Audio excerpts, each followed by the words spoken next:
À Lanzarote, volcans, déserts, plages et villages sous les palmiers forment une succession d'étonnants paysages. Cette île où aucune construction ne dépasse 2 étages et où tous les panneaux publicitaires sont interdits doit beaucoup sa notoriété à un enfant du pays.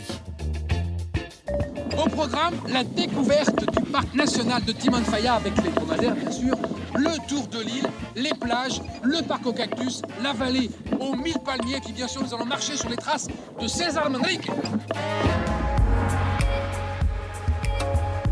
César Manrique, personnage emblématique de l'île de Lanzarote, et nous avons rendez-vous avec Valérie, notre guide. Bonjour.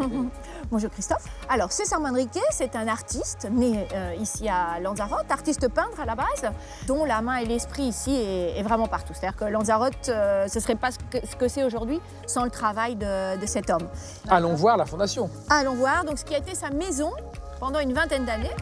À l'intérieur, chambre, salon blanc, salon rouge, piscine, salle à manger. C'est dans une coulée de lave et 5 excavations naturelles que l'artiste a installé ses appartements. Il faisait la fête, il aimait beaucoup recevoir. Mais quel art de vivre. Il manquait rien, la piscine, le barbecue et même le dance floor. Le dance floor. Et ça, c'était son atelier. C'est là où il peignait et où sont exposés ses tableaux. Il vivait bien. Voilà, il vivait bien. Je crois qu'on peut le dire. C'est donc sous l'impulsion de cet artiste épicurien que les habitants ont adopté un style architectural unique, celui de Teguise, la ville où tout a commencé. Teguise, c'est l'ancienne capitale de l'île de Lanzarote. Donc, c'est un village historique, hein, on peut voir les bâtiments, etc. Et puis aujourd'hui, c'est devenu un peu le village bohème de l'île. Dominé par le château de Santa Barbara, les petites maisons blanches de Teguise témoignent d'un charme canarien indéfinissable très prisé des photographes. Let's go! Direction ensuite le sud de l'île dans un paysage de planète Mars. Nous passerons par Aria et la vallée des 1000 palmiers, à 500 mètres d'altitude quand même, pour atteindre Mirador del Rio.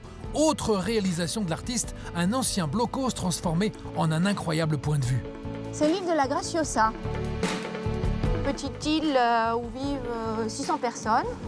De la pêche, du tourisme, sans beaucoup de bruit, seul le bruit des vagues. Il y a quelques véhicules, mais pas de bitume. Après en avoir pris plein les yeux, cap sur une autre curiosité étonnante de l'île. Bien, on arrive à Jameos del Agua, c'est l'extrémité d'un tunnel volcanique de 7 km de long et qui a été aménagé par César Manrique. C'est son œuvre maîtresse. À l'intérieur, une grotte à ciel ouvert et son lac, un jardin de palmiers et son lagon artificiel et un somptueux auditorium. Enfin, au départ, cet endroit, c'était quand même pour les gens de l'île. Que ce soit un endroit de loisirs, une discothèque, un endroit où on puisse venir voir des spectacles, on puisse se baigner dans la piscine. En route ensuite pour la côte sud-est de l'île, à Puerto del Carmen. On peut louer de petites villas pour la nuit à un prix raisonnable et avec un certain luxe. Au petit matin, un peu de gym, piscine et méditation avant d'affronter le désert du parc national de Timanfaya. Entouré d'une vingtaine de volcans et recouvert par une plaine de lave et de cendres, c'est dans la vallée de la tranquillité qu'une centaine de dromadaires attendent le client tous les jours. En bon touriste, je pars donc jouer les bédouins pour une micro-balade de 20 minutes. Je retrouve mon guide et reprends la route pour aller assister sur les hauteurs au spectacle des geysers. Un tuyau enfoncé dans le sol, dont la température avoisine déjà à 2 mètres les 400 degrés, un petit seau d'eau et hop, voilà le résultat. C'est super.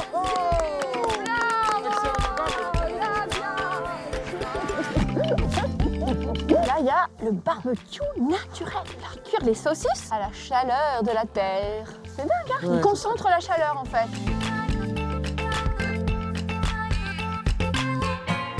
Direction le centre de l'île. J'apprends qu'il y a une route des vins à Lanzarote. Elle serpente au milieu d'étranges cercles de pierres de lave par milliers. On dirait, vu du ciel, les écailles d'un immense poisson.